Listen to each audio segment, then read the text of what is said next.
Em nome do Pai, do Filho e do Espírito Santo. Amém. Vinde, Senhor, em nosso auxílio, socorrei-nos sem demora. O nosso auxílio está no nome do Senhor, que fez o céu e a terra. Meu querido irmão, minha querida irmã, é com muita alegria que eu inicio mais uma catequese, e esta catequese terá como tema a comprovação bíblica da existência dos anjos da guarda. Então, a pergunta que nós vamos responder será: existe menções aos anjos da guarda na Bíblia? Ou melhor, é possível fundamentar a existência do anjo da guarda com argumentos bíblicos, né? Então, nós iremos trabalhar em cima dessa questão nessa catequese. Inicialmente, eu gostaria de ler aquilo que está no Catecismo da Igreja Católica, parágrafo 328.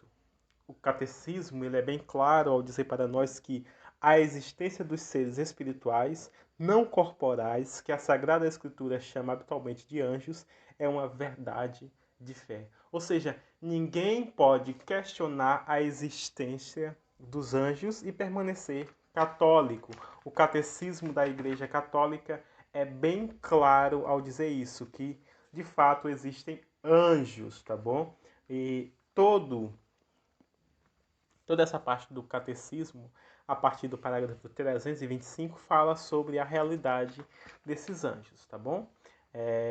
Não vou falar, não vou usar o catecismo para essa catequese, só queria citar esse trecho do catecismo. Algumas perguntas que nós podemos fazer em relação aos anjos, uma vez que nenhuma seita, nenhum movimento cristão duvida da existência dos anjos. A pergunta que nós podemos fazer são as seguintes, né? As perguntas que nós podemos fazer são as seguintes. Primeiramente, existe um anjo da guarda, ou seja, um anjo que nos conduz para os céus, que nos ajuda na nossa jornada para o céu? Esse anjo, ele é destinado somente para os crentes? É destinado também para os incrédulos, né? Podemos perguntar isso também. Outra pergunta interessante que nós podemos fazer: esses anjos estão a todo momento ao nosso lado, somente no momento da tribulação, né? Então é o que nós vamos tentar responder nesta catequese, o que nós iremos de fato responder nesta catequese utilizando a Sagrada Escritura, também alguns trechos do Catecismo da Igreja Católica, tá? Eu quero começar pedindo que você pegue a sua Bíblia, se você tem Bíblia em casa, pegue ela no livro de Êxodo. Você vai Gênesis, Êxodo, segundo livro da Bíblia, capítulo de número 23, versículo de número 20 ao 22, tá? Então, Êxodo, capítulo 23, versículos de 20 ao 22. O texto começa nos dizendo o seguinte, né? Vou enviar um mensageiro à sua frente para que cuide de você no caminho e o leve até o lugar que eu lhe preparei. Versículo 22. Vamos ficar só nesse versículo mesmo, para ficar mais simples, para economizar tempo. Êxodo 23, 20. Vou enviar um mensageiro à sua frente para que cuide de você no caminho e o leve até o lugar que lhe preparei. Então aqui o texto começa dizendo para nós que Deus envia anjos para nos guiar até o caminho preparado para nós. Eu pergunto para você, qual é o caminho preparado para nós? Com certeza é o céu, né? Então, o anjo da guarda ele tem essa função de nos conduzir para o céu. Algumas pessoas dizem que não, esse texto aqui vai referir-se ao anjo enviado para guiar o povo de Israel até a terra prometida. Bom, isso é uma meia-verdade, né? Porque quem afirma isso, né, significa que não conhece o que a tradição ensina sobre a forma de interpretar corretamente a Bíblia. A tradição nos diz o seguinte, está no Catecismo da Igreja Católica, parágrafos 115, 116, 117, 100, até o 117, tá? Então, diz o seguinte para nós, o Catecismo da Igreja Católica, e é bastante interessante que você leia esse assunto. Segundo uma antiga tradição, você pode depois ler com calma essa passagem do catecismo, Mas enfim, a passagem diz o seguinte para nós: segundo a antiga tradição, podemos distinguir dois sentidos da Escritura, o sentido literal e o sentido espiritual, sendo este último subdividido em sentido alegórico, moral e anagógico. E a concordância profunda entre os quatro sentidos garantem toda a sua riqueza à leitura viva da Escritura na igreja, tá? Daria de fazer uma ótima catequese só sobre esse assunto, não vou fazer isso, tá bom? Os parágrafos 116, 117 vão explicar para nós o que são o sentido literal, o sentido espiritual, o que são o que é o sentido alegórico, o que é o sentido moral, o que é o sentido anagógico, tá? Bom, eu vou ler somente o sentido literal e o sentido anagógico. O sentido literal, nos diz o catecismo, é o sentido significado pelas palavras das escrituras e descoberta pela exegese, que segue as regras corretas de interpretação, homem sensus fundatio super literatum. Todos os sentidos da Sagrada Escritura devem estar fundados no literal. Então, o que é o sentido literal de maneira muito simples? O sentido literal é o sentido da Sagrada Escritura que pega o texto tal como ele está escrito. Vou dar um exemplo assim bem simples para você entender o que é o sentido literal. Você pega a passagem de Números capítulo 22, se eu não me engano, é Números 22. É a passagem que fala da serpente de bronze, né? Que foi erguida lá no deserto, acho que está em Número 22. Enfim, essa passagem, né? Se estiver errado, vocês vão ver quando olharem Número 22. Tá? Mas é a passagem basicamente que fala sobre a serpente que foi erguida para que aquelas pessoas que estavam sendo mordidas pelas cobras olhassem para ela e pudessem ser curadas do seu ferimento, tá? Então essa passagem fala sobre isso, tá certo? Bom, de maneira literal, nós podemos dizer que de fato uma serpente foi levantada, de fato as pessoas que olhavam para ela e eram picadas, né, e olhavam para as serpentes eram curadas. Então assim, nós podemos dizer que de maneira literal, aquela serpente salvou o povo de Israel da morte por causa do veneno. Claro, salvou como instrumento, como um sacramental, e não como um objeto que cura por si mesmo, tá certo? Mas enfim, esse é o sentido literal. Além do sentido literal, nós vamos ter o sentido espiritual, né? Que o catecismo vai chamar de sentido espiritual anagógico, né? Podemos ver a realidade e acontecimentos em sua significação eterna, nesse caso no sentido anagógico, né? Conduzindo-nos, em grego, a nossa pátria. Assim, a igreja na terra é o sinal da Jerusalém celeste. Ou seja, o sentido anagógico, ele fala que nós temos que tentar ler a Bíblia imaginando a história da salvação. No caso da serpente, a serpente é uma prefiguração daquilo que iria acontecer, ou seja, a serpente foi levantada para curar o povo de Israel do veneno das serpentes da época. Cristo foi levantado na cruz para nos curar do veneno do pecado. Então, esse é o sentido anagógico, tá certo? E aqui nós temos, de maneira literal, o texto falando sobre um anjo enviado para conduzir o povo até a terra prometida, Canaã. Mas quando nós abrimos nossa Bíblia, lá no livro de Êxodo, né, no livro de Êxodo, no capítulo 2, versículo de número 14, nós temos o seguinte, né? Hebreus 1:14. Hebreus 1:14. Diz o seguinte: não são todos eles, no caso, eles, os anjos, espíritos servidores enviados a serviço daquele que vão receber a salvação por herança? Então aqui nós temos, de fato, Hebreus reinterpretando Êxodo, ou seja, o livro de Hebreus diz que a função dos anjos não é apenas conduzir o povo de Israel para Canaã, mas é conduzir os povos, as pessoas eleitas para Jerusalém celeste. tá certo? Então, aqui nós vemos qual é a missão dos anjos, é conduzir o povo até a salvação. Então aqui nós temos a missão do anjo. Então o anjo tem essa missão de conduzir o povo à salvação. Então o nosso anjo da guarda, ele nos conduz à salvação. Ele nos conduz à salvação. Certo? Vamos ver aqui outro texto bíblico que vai nos ajudar também a conhecer a missão dos anjos. O texto do livro de Salmos, capítulo 34. Eu estou aqui usando a Bíblia edição pastoral. Talvez se você usa uma outra Bíblia esteja diferente, mas enfim.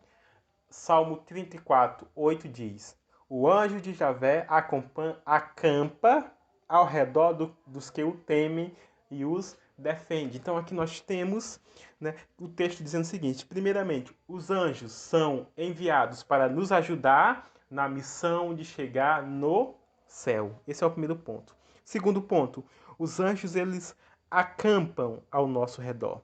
Acampar, esse termo grego para acampar, dá a ideia de realmente fazer uma tenda e ficar ao nosso lado em todos os momentos, né?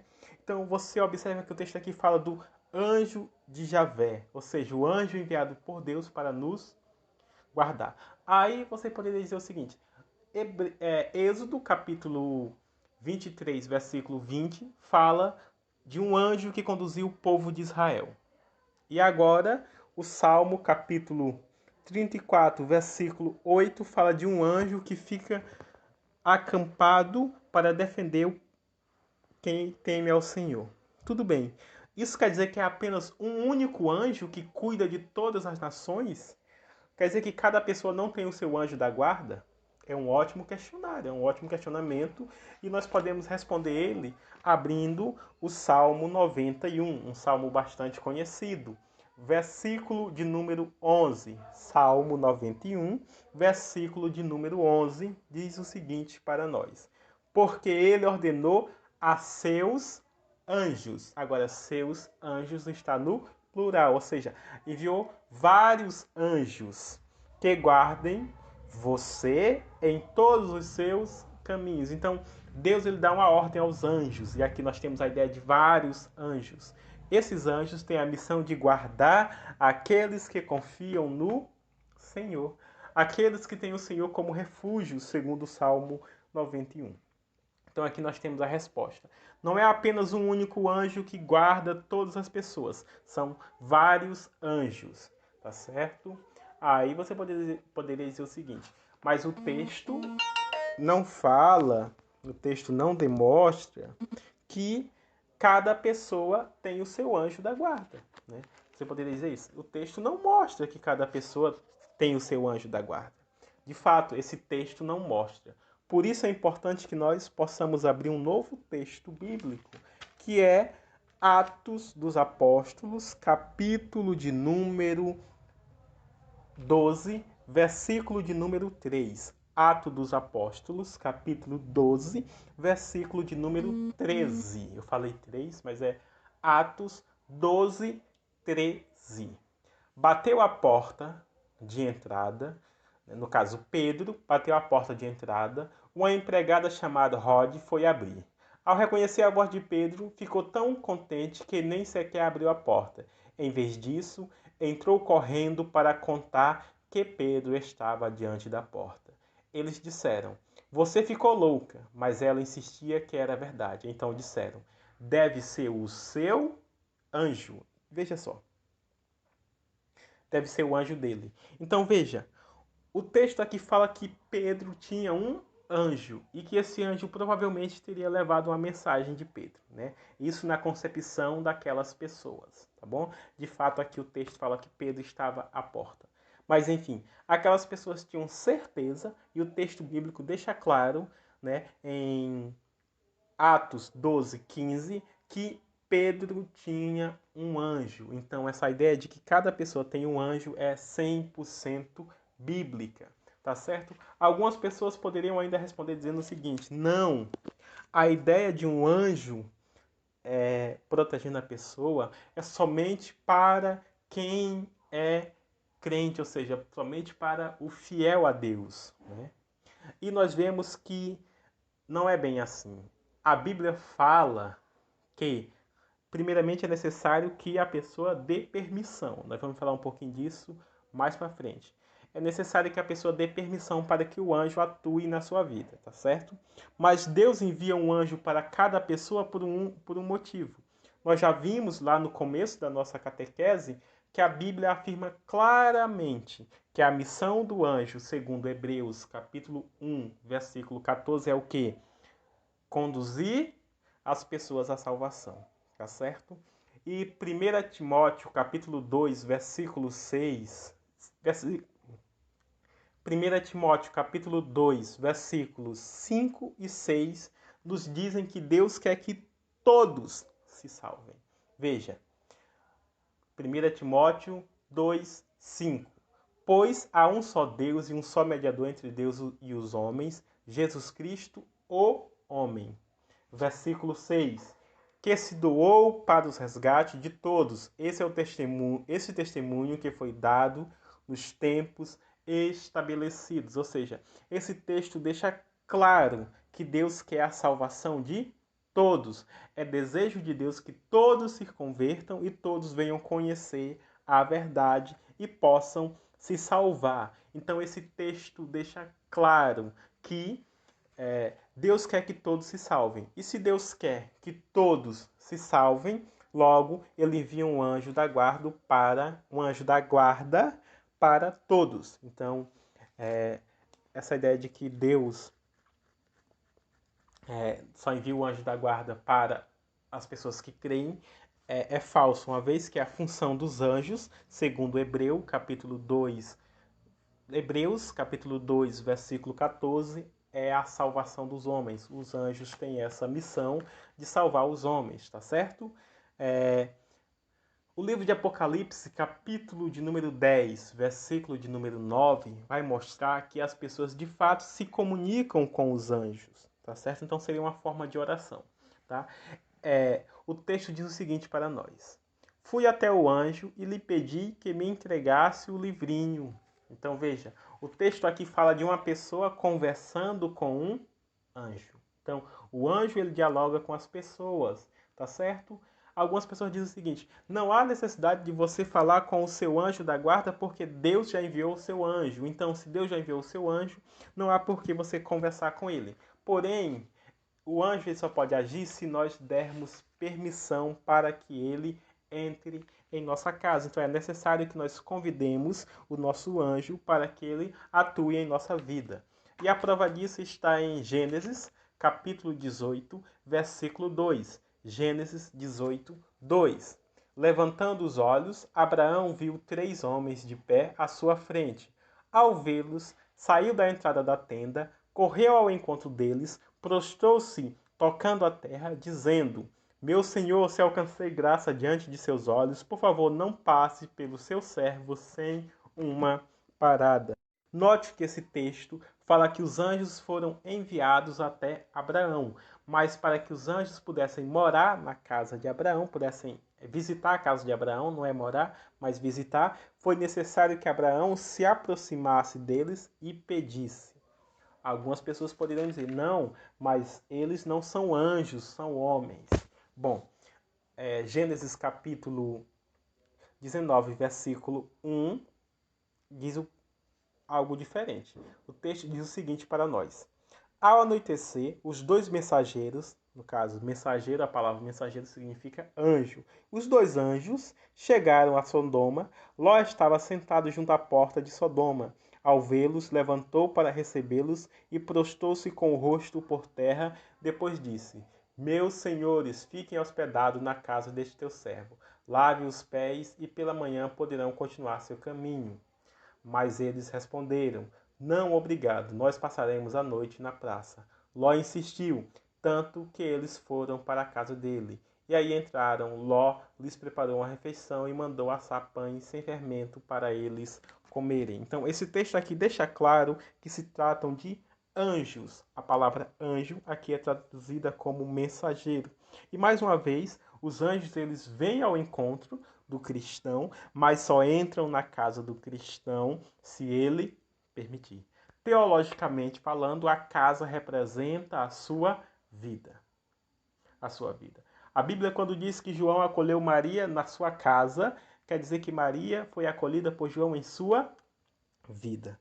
Então, os anjos vêm ao encontro do homem, mas é necessário que o homem ele acolha esses anjos na sua vida, tendo a certeza, conforme foi lido aqui em Êxodo capítulo 23, versículo de número 20, que esses anjos irão nos conduzir para o lugar prometido por Deus. Tá certo? Então, a doutrina dos anjos da guarda, ela é 100% bíblica, conforme foi demonstrado para vocês nesses 8 textos bíblicos mencionados por mim. Tá certo? Se você gostou dessa catequese, compartilhe com seus amigos. E eu queria, nesse momento, encerrar essa catequese pedindo que você fechasse os teus olhos um pouquinho e fizesse junto a oração do anjo da guarda. Vamos rezar junto? Santo anjo do Senhor, meu zeloso e guardador, se a ti me confiou a piedade divina, sempre me rege, me guarde, me governe, me ilumine. Amém. E com essa oração nós damos permissão para que o anjo habite em nossa casa e possa nos proteger. Amém? Em nome do Pai, do Filho e do Espírito Santo. Amém.